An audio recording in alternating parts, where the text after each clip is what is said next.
కదా, దీనికి డబ్బులు నేను ఇస్తాను. ఆహా, ఇప్పుడు ఇలా దాచుకోవాల్సిన అవసరం లేదు. అవునా?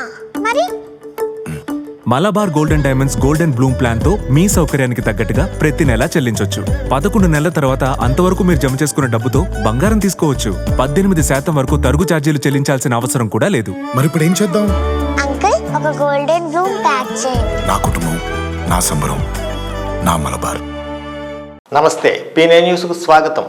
అంతర్జాతీయ ప్రమాణాలతో ఒంగోలు షటిల్ కోర్టు ఏర్పాటు చేసి ఎంతో మంది క్రీడాకారులను తీర్చిదిద్దుతున్న లార్డ్ కృష్ణ బ్యాడ్మింటన్ అకాడమీ ఏర్పాటు చేయడం అభినందనీయమని ఒంగోలు శాసనసభ్యులు దామచర్ల జనార్దన్ అన్నారు. లార్డ్ కృష్ణ బ్యాడ్మింటన్ అకాడమీలో 51వ ప్రకాశం జిల్లా బ్యాడ్మింటన్ ఛాంపియన్షిప్ 2024 క్రీడాకారుల సెలక్షన్ కార్యక్రమానికి ఆయన ముఖ్య అతిథిగా హాజరయ్యారు. జిల్లా స్థాయి అండర్-11, అండర్-13, అండర్-15, అండర్-17, అండర్-19 బాలబాలికల సెలక్షన్ టోర్నమెంట్ ఎమ్మెల్యే దామచర్లతో పాటు జిల్లా ఎస్పీ గరుడు సుమిత్ సునీల్ హాజరై యువ క్రీడాకారులను బ్యాడ్మింటన్ ఆడి ఉత్సాహపరిచారు. ఈ సందర్భంగా దామచర్ల మాట్లాడుతూ తెలుగుదేశం ప్రభుత్వ హయాంలో మినీ స్టేడియాన్ని నిర్మించడం జరిగిందని, దానికి అనుగుణంగా హాస్టల్ కూడా ఏర్పాటు చేశామన్నారు. మళ్లీ గతంలోలాగా క్రీడాకారులకు మరింత ప్రోత్సాహం అందజేసేందుకు కృషి చేస్తామని తెలిపారు. ఈ కార్యక్రమంలో ASP Nageswararao, hill city MD Pattipati Prasad, president Vijayakrishna, treasurer Ashok Reddy, secretary M Raghu, chief referee doctor K Ramesh, క్రీడాకారుల తల్లిదండ్రులు పాల్గొన్నారు.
విధంగా చాలామంది పెద్దలంతా కూడా రావటం, ఇలా ప్రారంభించడం జరిగింది.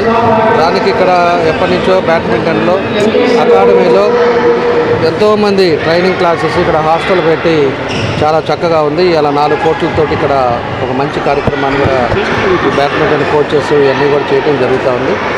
ఎవరైతే దీని మెంబర్స్ ఉన్నారో వాళ్ళందరినీ కూడా మనస్ఫూర్తిగా అభినందిస్తూ ఉన్నా. నేను కూడా ఫస్ట్ టైం వచ్చాను. ఫస్ట్ టైంలో నేను వచ్చి చూసాం. మన ఎస్పీ గారు ఇంతకుముందు నుంచి కూడా వస్తూ ఉంటారని చెప్పారు. ఏదైనా కూడా ఇంత నీట్గా, ఇంత డిసిప్లైన్ మేనర్లో ఒక బాగా అకాడమీ నడపడం అనేది ఇప్పుడుండే పరిస్థితుల్లో చాలా ఇబ్బంది అయినా కూడా వాళ్ళకి హాస్టల్ ఫెసిలిటీస్ అన్నీ ఇచ్చి కూడా ఒక మంచి కార్యక్రమాన్ని ఇక్కడ చేస్తున్నటువంటి వాళ్ళందరికీ కూడా మనస్ఫూర్తిగా నా అభినందనలు తెలియజేస్తూ, ఆ కమిటీ సభ్యులందరికీ కూడా మురళీకృష్ణ కానీ, ప్రసాద్ కానీ, మన లక్ష్మారెడ్డి కానీ, విజయ్ కానీ, మనం రఘు కానీ, వీళ్ళందరికీ కూడా మనస్ఫూర్తిగా నా అభినందనలు తెలియజేస్తున్నాం. ఇట్లానే టెన్నిస్ కోర్టు పెట్టాం, అక్కడ హాస్టల్ పెట్టాం, అదేవిధంగా గ్రౌండ్ కూడా బయట టెన్నిస్ కోర్టు పెట్టాం. ఇవన్నీ కూడా టైంలో మనం స్పోర్ట్స్ని కూడా ఎంకరేజ్ చేసాం. ఈరోజు అన్ని జిల్లాలలో క్రికెట్ స్టేడియం ఉంది, మన దగ్గర లేదు. దాన్ని కూడా ప్లాన్ చేస్తున్నాం. క్రికెట్ స్టేడియం ఒకటి, మళ్ళీ ఇంకొక ఇండోర్ స్టేడియం ఒకటి, ఇవన్నీ కూడా చేస్తున్నాం. ఎంతోమంది ఈరోజు ఉండే పరిస్థితుల్లో ప్రతి ఒక్కరు కూడా స్పోర్ట్స్ యాక్టివిటీ అనేది చాలా ఇంపార్టెంట్. దాన్ని కూడా ప్రోత్సహిస్తాం. దాన్ని కూడా ఇంకా ఒంగోలులో మనకి షటిల్తో పాటు టెన్నిస్ కానీ మిగతా యాక్టివిటీస్ కూడా పెంచేదానికి మా వంతు మేము కృషి చేస్తాం. తప్పకుండా ఇవి కూడా వీళ్ళు హాస్టల్ పెట్టి మంచి కోచింగ్ ఇస్తూ ఉన్నారు, బ్యాడ్మింటన్ కోచింగ్ ఇస్తున్నారు. ఇలానే ఇంకా కూడా మనం చేయాల్సిన అవసరాలు ఉన్నాయి. మినీ స్టేడియంని కూడా వాడుకోవాల్సిన అవసరాలు ఉన్నాయి. దాన్ని కూడా మంచి పీటీని కానీ దాన్ని ఇదివరకు అంతా చేయలేదు, ఇప్పుడు దాన్ని అన్నీ కూడా మనం పర్సూ చేస్తాం. నమస్కారం అండి. ఈరోజు లార్డ్ కృష్ణ బ్యాడ్మింటన్ అకాడమీలో జిల్లా స్థాయిలో బ్యాడ్మింటన్ సెలెక్షన్ టోర్నమెంట్స్ జరుగుతున్నాయి. దానికి ఈరోజు గౌరవ ఎమ్మెల్యే గారితో పాటు వచ్చి ఈ టోర్నమెంట్ని ఇనాగ్రేట్ చేయడం జరిగింది. ఇక్కడ ఉన్న అన్ని ఫ్యాసిలిటీస్, ఇక్కడ ఉన్న అందరు పిల్లలకి ఎంతూజియాజం చూస్తే చాలా ఉల్లాసంగా అనిపించింది. సో ఇక్కడ ఉన్న అందరూ పిల్లలకి నా బెస్ట్ విషెస్, వాళ్ళకి మంచి ఫ్యూచర్ ఉంది. సో ఇలాంటి టోర్నమెంట్లు ఆర్గనైజ్ చేసినందుకు మురళీకృష్ణ గారికి, డిస్ట్రిక్ట్ అసోసియేషన్ సభ్యులకి నా ధన్యవాదాలు. జిల్లా స్థాయి 51వ సెలక్షన్స్ని ఈరోజు లార్డ్ కృష్ణ బ్యాడ్మింటన్ అకాడమీ నందు ప్రారంభించినాము. దీనికి గాను ముఖ్య అతిథిగా మన ఒంగోలు ఎమ్మెల్యే గారు అయినటువంటి దామచర్ల జనార్దన్ గారు, అలాగే మన ఎస్పీ గారు గరుడు సుమిత్ గారు, ఇంకా మన మురళీ గారు, ఎల్కేఎస్ఏ చైర్మన్ ప్రతిపాటి ప్రసాదరావు గారు, అలాగే అడిషనల్ ఎస్పీ అయినటువంటి నాగేశ్వరరావు గారు ముఖ్య అతిథిగా హాజరయ్యి ఈ కార్యక్రమాన్ని ప్రారంభించడం జరిగింది. అట్లాగే ఇది ఇవాళ రేపు 11 అండర్ 19 లో భాగంగా ఇది ఉమ్మడి జిల్లాలో పాత డివైడెడ్ బాపట్ల కాకుండా అన్డివైడెడ్ ప్రకాశంలో ఈ టోర్నమెంట్ మనం నిర్వహించుకుంటున్నాం. దీనికి 147 మెంబర్స్ బాలబాలికలు అండర్ 11, 13, 15, 17, 19 మెన్ దీంట్లో జరుగుతుందన్నమాట. ఇవాళ రేపు జరుగుతాయి ఈ ఈవెంట్స్. రేపు ఫైనల్స్ జరుగుతాయి. ఫైనల్స్లో విన్నర్ని రన్నర్ని ఈ ఇద్దరిని స్టేట్కి ప్రమోట్ చేస్తారు. దీనికి మా Lord Krishna badminton academy, Lord Krishna indoor స్టేడియంలో మేము దీనికి ఆతిథ్యం ఇవ్వడం జరిగింది. Badminton association Prakasam district association వాళ్ళు దీనికి ఆధ్వర్యంలో ఈ కార్యక్రమాన్ని మేము నిర్వహించుకుంటున్నాం. లక్ష్మారెడ్డి గారు ప్రెసిడెంట్ గారు, సెక్రటరీ విజయకృష్ణ గారు, మెంబర్ రఘుబాబు గారు, మేమందరం మిగతా మెంబర్స్ అందరం కలిసి ఈ కార్యక్రమాన్ని చేసుకుంటున్నాం.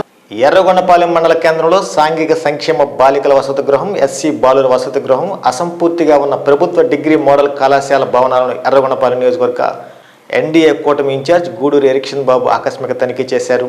వసతి గృహాల్లోని వంటగదులు, టాయిలెట్లను ఆయన పరిశీలించారు. అనంతరం ఏమి సమస్యలు ఉన్నాయో నేరుగా విద్యార్థులను అడిగి తెలుసుకున్నారు. ఈ సందర్భంగా ఎరిక్షన్ బాబు మాట్లాడుతూ గత 5 సంవత్సరాలు వైసీపీ ప్రభుత్వంలో వసతి గృహాల పట్ల నిర్లక్ష్యంగా ఉన్నారని, చాలీచాలన గదుల్లో ఇబ్బంది పడుతున్న విద్యార్థులకు కనీస వసతులు కూడా కల్పించలేదని మండిపడ్డారు.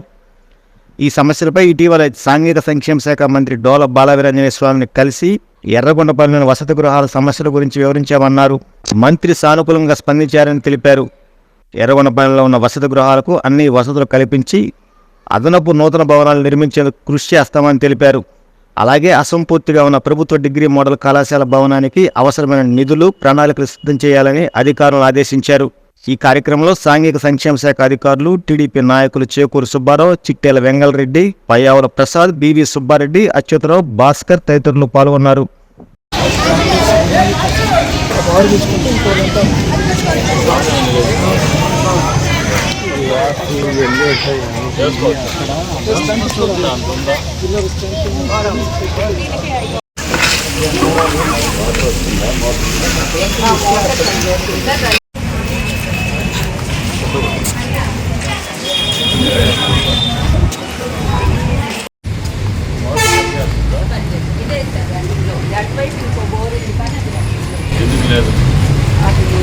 మోటార్ పాడైపోయింది, ప్యానల్ ఎందుకు మీరు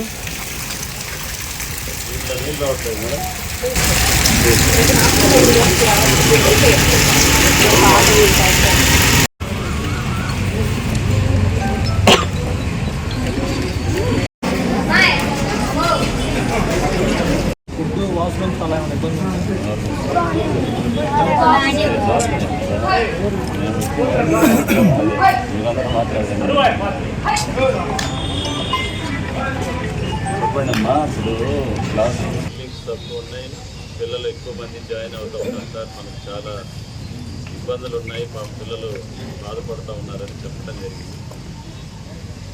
ఇంకా శానిటేషన్ ప్రాబ్లం ఉంది, ఫ్లోరింగ్ ప్రాబ్లం ఉంది, ఇవన్నీ కూడా చెప్పడం జరిగింది.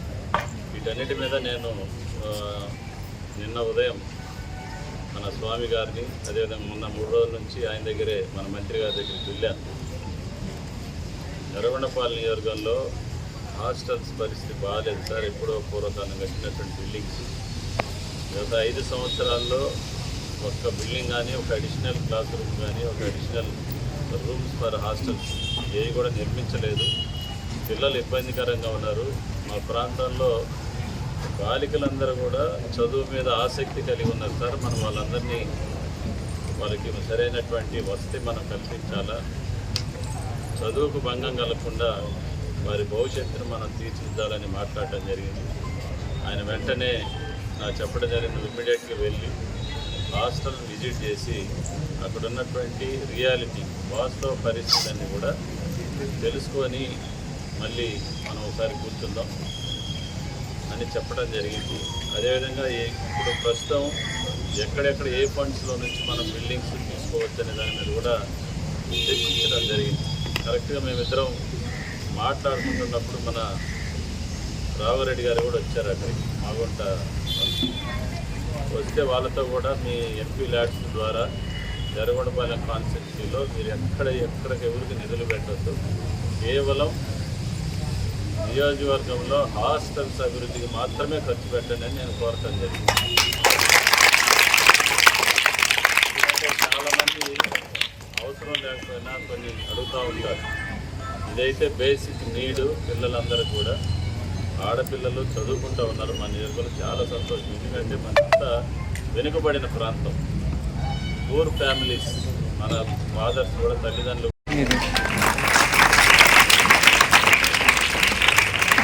క్షవర వృత్తిదారులు సంఘటితంగా ఉండి ఇతర రాష్ట్రాల నుంచి కొందరు మన వృత్తిలోకి జొరబడి ఉపాధిని దెబ్బతీస్తున్నారని, అలాంటి వాటిని కట్టడి చేయాలని సంఘ నాయకులు నిడమానూరి ఎల్లమందారావు తెలిపారు. ఒంగోలు పట్టణ నాయి బ్రాహ్మణ క్షవరశాలల సంఘం నూతన కమిటీ ఎంపిక ప్రక్రియలో ఆయన పాల్గొని మాట్లాడారు. సంఘం అంటే ఎవరికో ఒకరి కోసం కాదని, సంఘటితంగా ఉండేందుకు సంఘం అవసరమని అన్నారు. గత 15 సంవత్సరాలుగా సంఘటితంగా లేక అనేక సమస్యలను ఎదుర్కొన్నామని, ఇప్పుడు వచ్చిన కొత్త తరం యువకులు నూతనంగా కమిటీ ఏర్పడి అభివృద్ధి సంక్షేమం కోసం కృషి చేయాలని అన్నారు. సంఘాలు ఉన్నప్పటికీ నాయకత్వ లోపాలు ఉంటున్నాయని, అలాంటివి తావు లేకుండా ఐక్యంగా ఉండాల్సిన అవసరం ఉందని, ప్రభుత్వం 200 యూనిట్లు నాయి బ్రాహ్మణ క్షరుకులకు ఉచితంగా ఇస్తామని గతంలో ప్రకటించారని, దాన్ని అమలు చేసేందుకు సంఘం కృషి చేయాలని ఆయన కోరారు. గౌరవ అధ్యక్షులుగా మాచవరం అజయ్ బాబు, సలహాదారులుగా ఆళ్లగడప సాంబశివరావు, అధ్యక్షులుగా కుంజేటి రామకృష్ణ, ప్రధాన కార్యదర్శిగా ఏల్చూరి వెంకటేశ్వర్లు, కోశాధికారిగా ఊసరవల్లి శ్రీనివాసరావుతో పాటుగా మరికొంతమందిని కమిటీ సభ్యులుగా ఎన్నుకున్నారు.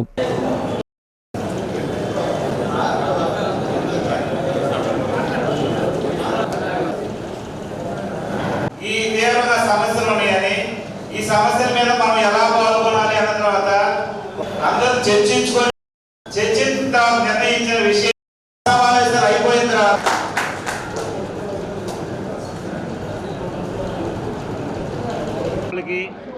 అందరికీ నా హృదయపూర్వక ధన్యవాదాలు తెలియజేస్తూ, ఈరోజు బతుకు తెరువు కోసం ఎక్కడి నుంచో ఇక్కడికి వచ్చిన వ్యక్తులు మా బతుకు తెరువునే కొట్టేదాకా తీసుకొచ్చిన పరిస్థితుల్లో తప్పక మేము ఈ విధంగా ఏకమయ్యి ఒక కమిటీ ఎన్నుకోవడం జరుగుతుంది. దీని ద్వారా మాకు రావాల్సిన ఏదైనా కూడా మాకు గవర్నమెంట్ సైడ్ నుంచి రావాల్సిన 200 యూనిట్లకు సంబంధించి ఒక విషయం కావచ్చు, సంక్షేమ పథకాలు. మాకు మెయిన్గా ముఖ్య ఉద్దేశం ఏంటంటే, మా కుల వృత్తిలో పనిచేయడానికి నాయి బ్రాహ్మణ క్యాస్ట్. జిల్లా రంగభూమి కళాకారుల సంఘం 7వ వార్షికోత్సవం సందర్భంగా సిబిఎన్ రీడింగ్ రూమ్ ఆవరణలో జరిగిన నాటక ప్రదర్శనలు ప్రేక్షకులను చైతన్యపరిచాయి. సందేశాత్మక హాస్య కథనాలతో భిన్న వైవిధ్యాలను ప్రదర్శించి కళాకారులు చూపర్లను కేరింతలు కొట్టించారు. రంగభూమి అధ్యక్షులు బేతంశెట్టి హరిబాబు, ప్రధాన కార్యదర్శి అంగలకుర్తి ప్రసాద్, కోశాధికారి దేనుకొండ వెంకట సుబ్బారావు కమిటీ సభ్యులు, నిర్వాహకులుగా వ్యవహరించారు.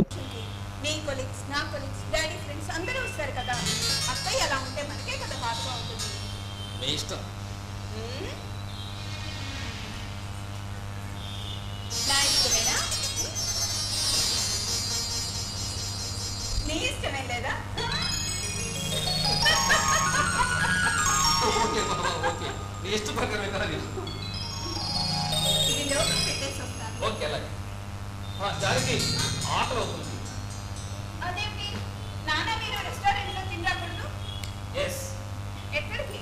నాన్నగారు తీసుకున్న హోటల్కి వెళ్దామని. నిన్ను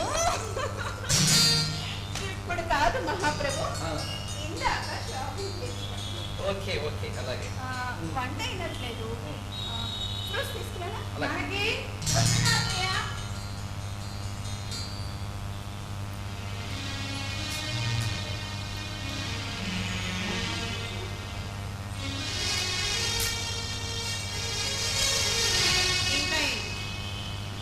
షాపింగ్ విశేషాలు ఏమంటున్నారు మీ మామగారు? పడాల్సి వస్తుంది, అందుకే జాగ్రత్త రాగానే నన్ను నోరారా అమ్మ అని పిలువరా.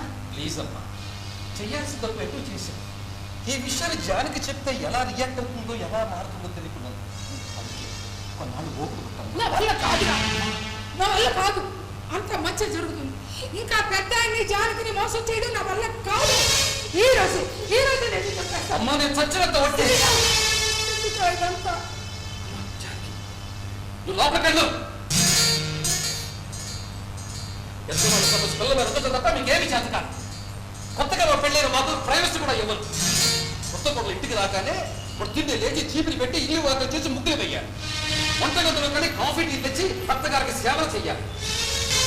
కోట్లు ఖర్చు పెట్టి డాక్టర్లుగా, ఇంజనీర్లుగా, ఐఏఎస్, ఐపీఎస్లుగా ఉన్నతమైన చదువులు చదివించిన ఆడపిల్లల తల్లిదండ్రులు మీ నుండి ఏ లాభంతో చదివిస్తారో చెప్పగలరా? మీలాంటి కూతురు నుంచి మాకు కావాల్సింది గౌరవ ప్రతిష్టలు తప్ప మీ చదువులకు పెట్టిన ఖర్చులకు ప్రతిఫలం ఆశించి కదమ్మా.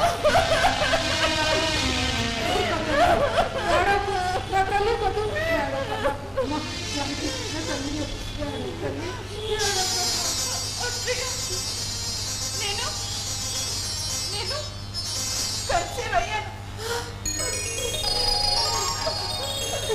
ఇప్పుడు 3 నెలలు. సంబంధించిన కార్యక్రమం కానీ, సాహిత్యానికి సంబంధించిన కార్యక్రమం కానీ, ఒక నాటిక కానీ, నాటకం కానీ ప్రతి నెల 2వ శనివారం జరుపుకుంటూ దిగ్విజయంగా 81 నెలల నుంచి ఈ విధంగా జరుపుకుంటూ వస్తున్నాము. ఈ కార్యక్రమానికి దాతల సహకారం పెద్దగా లేకపోయినప్పటికీ కూడా మా కమిటీ సభ్యులందరమే మా డబ్బులతో మేము ఈ కార్యక్రమాలు నిర్వహిస్తూ ఉన్నాము. రేపు సాయంకాలం 7 గంటలకి ఇక్కడ సభా కార్యక్రమం ఉంటుంది. మన ముఖ్య అతిథులుగా మన ఒంగోలు శాసనసభ్యులు దామచర్ల జనార్దన్ గారు, పార్లమెంటు సభ్యులు మాగుంట శ్రీనివాసరెడ్డి గారు,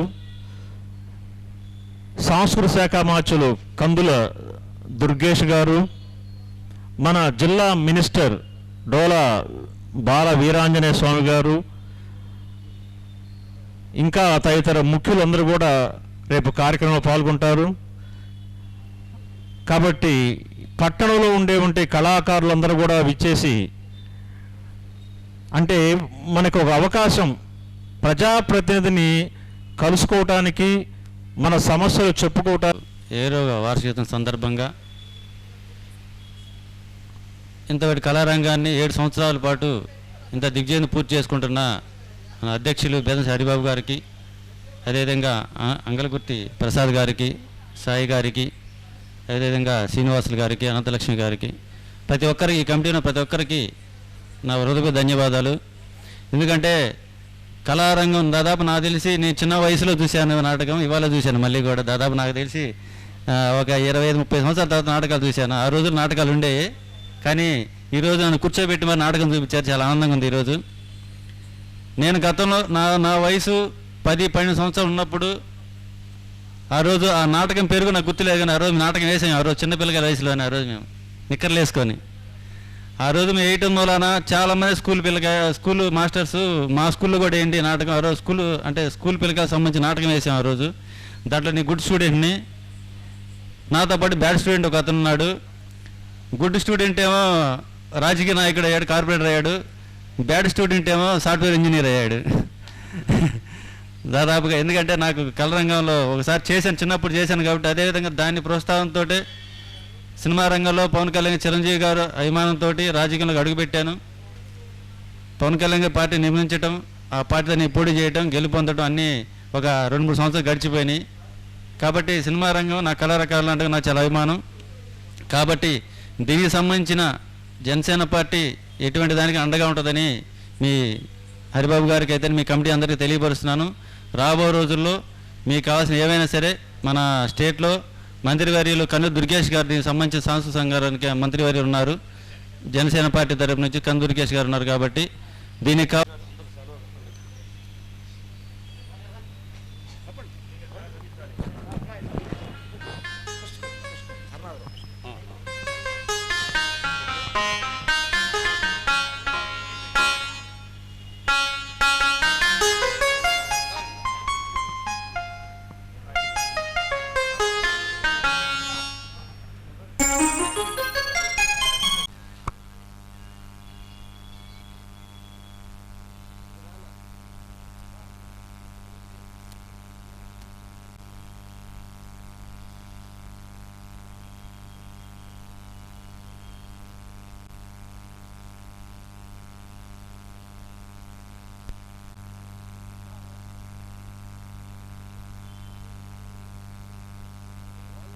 చీకట్లో చిందులాట హాస్య నాటిక ఉంటుంది.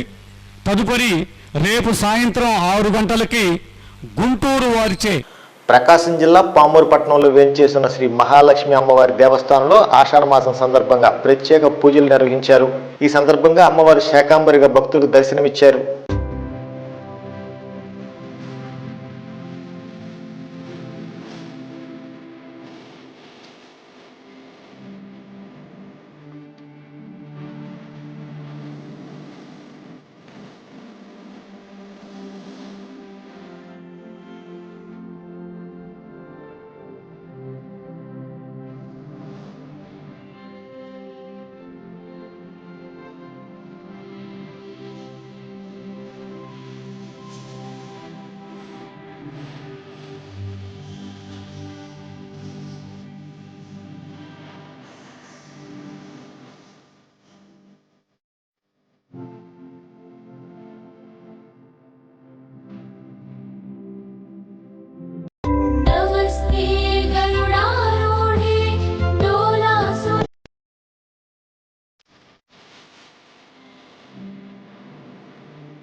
ఈ వార్తంతో సమాప్తం. నమస్కారం. The joy of jewelry shopping. Biggest joy of jewelry shopping is here. Joy Alucas తీసుకొస్తుంది ఈ ఏడాది అతి పెద్ద జ్యువెలరీ ఫెస్టివల్. అన్ని ఆభరణాలపై వాల్యూ అడిషన్ మీద ఫ్లాట్ 50% తగ్గింపు పొందండి. బంగారం, వజ్రాలు, పోల్కి, రత్నాలు, వెండి నగల్లో అతి పెద్ద మరియు ఉత్తమ చాయిసెస్ ని పొందండి. ఇది అసలైన జాయ్ ఆఫ్ జ్యువెలరీ షాపింగ్. ఈ ఆఫర్ ప్రత్యేకంగా జాయ్ అలుకాస్ షోరూమ్ లో మాత్రమే వర్తిస్తుంది. Joy Alukkas, world's favourite jeweller. గుండె సంరక్షణ కోసం మరింత జాగ్రత్త తీసుకోవడం అవసరం. ప్రకాశం, నెల్లూరు, కర్నూలు జిల్లాల్లో తొలిసారిగా ఆస్టర్ రమేష్ హాస్పిటల్స్ ఒంగోలులో అత్యాధునిక 160 స్లైడ్స్ UCT 780 స్కానర్ అందుబాటులోకి తెచ్చాయి. Computerised tomography, coronary angiography, CTCA దీనివల్ల సాధ్యమవుతుంది. CTCA పరీక్ష వల్ల గుండెకు రక్త సరఫరా చేసే కరోనరీ ఆర్టరీస్ కి జబ్బు చేసిందేమో తెలుసుకోవచ్చు. గుండెపోటు వస్తుందన్న దానికి అదే తొలి హెచ్చరిక. ఇతర పరీక్షలతో పోలిస్తే ఈ ఆధునిక పరీక్ష వల్ల ఎన్నో ఉపయోగాలున్నాయి. అసలు సమస్యని కరెక్ట్గా తెలుసుకుని తగిన వైద్యం చేసే వీలుంటుంది. గుండెకు సంబంధించిన ఏ సమస్య ఉన్నా ఆస్టర్ రమేష్ హాస్పిటల్స్ మీకు కొండంత అండ. మీరు పూర్తిగా విశ్వసించదగ్గ అత్యాధునిక ఆసుపత్రి ఇది.